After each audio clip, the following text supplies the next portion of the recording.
Hi, and welcome to another video from my Learning Lightroom series.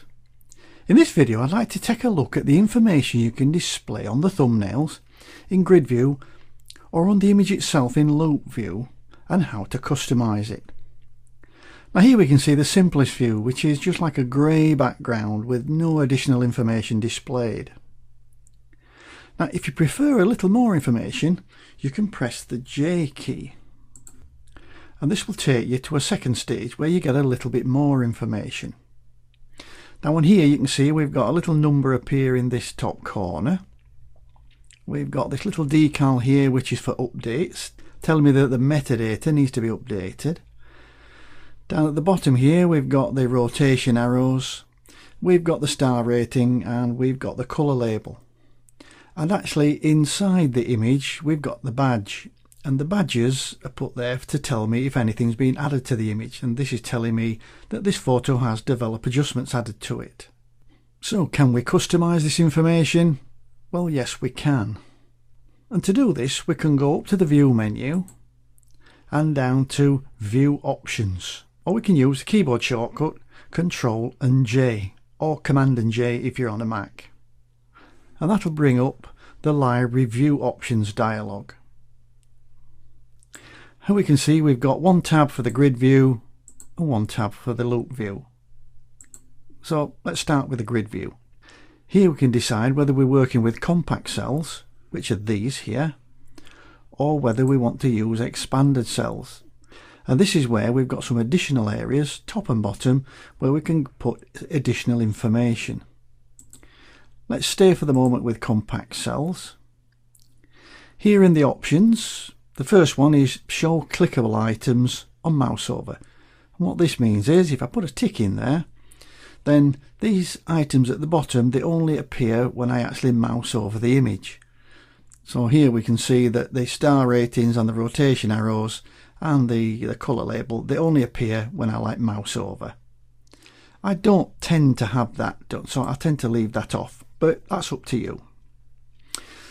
Tint grid cells with label colours, and this is the amount of tint.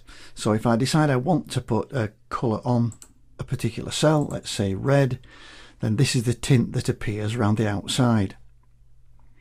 And if I want to, I can change that to make it more red or less red. I'll leave that set to its default value. And then show image info and tooltips. Well, yes, I like that. I like when I hover over something for it to bring me a little tooltip to tell me. So if I forget something, it helps me remember. Okay, cell icons. What do we want to appear? Do we want the flags? Well, the flags are obviously up in this top corner here. If I take that off, then the flags disappear. Do I want my unsaved metadata symbol here? Well, yes, I do. That's very useful. But again, I can turn that off. Do I want my thumbnail badges? Yep, I like my thumbnail badges. And my quick collection marker. Now this is this little circle here that appears if I'm actually going. I can just click on that to add it to a quick collection. If you untick this, then it won't appear. But I tend to use collections a lot, so I like to have that set. My compact cell extras, well, yep, I like having my index number, which is this number up here. In my top label, I do like to have something, and here I can define it as file name.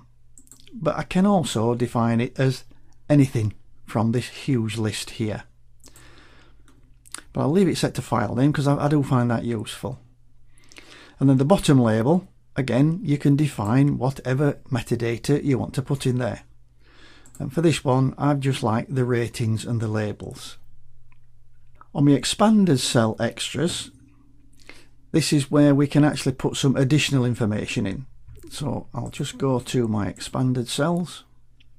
And we can see here we can switch it off if we like. We can switch the header completely off or the footer completely off.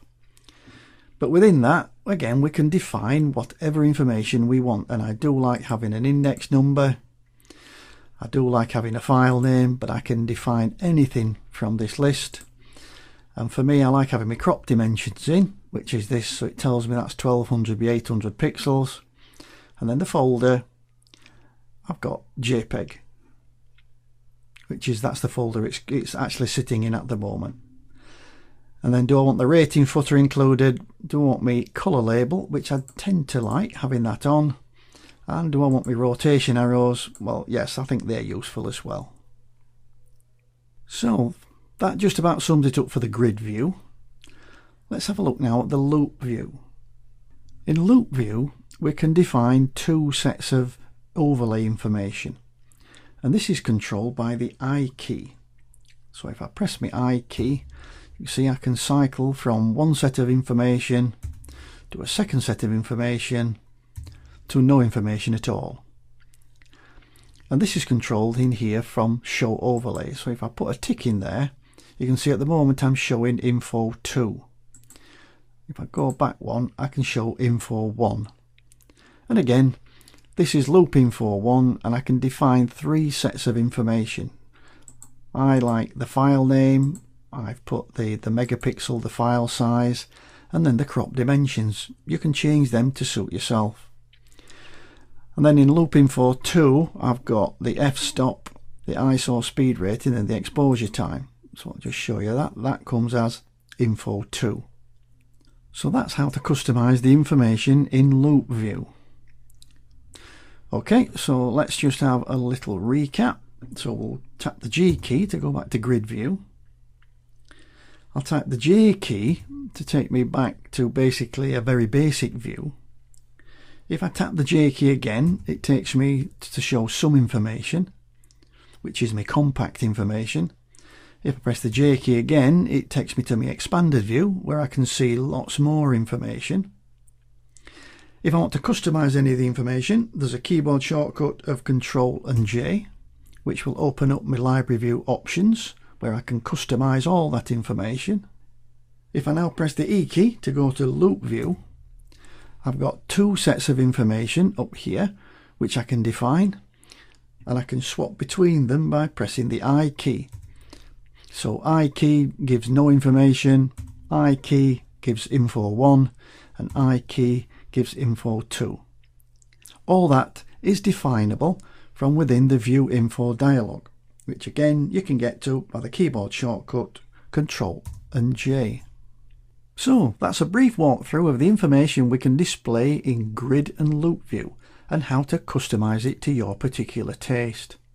I hope that was useful. If it was, please subscribe to my YouTube channel so you won't miss future episodes. I'll see you in the next video. Bye for now.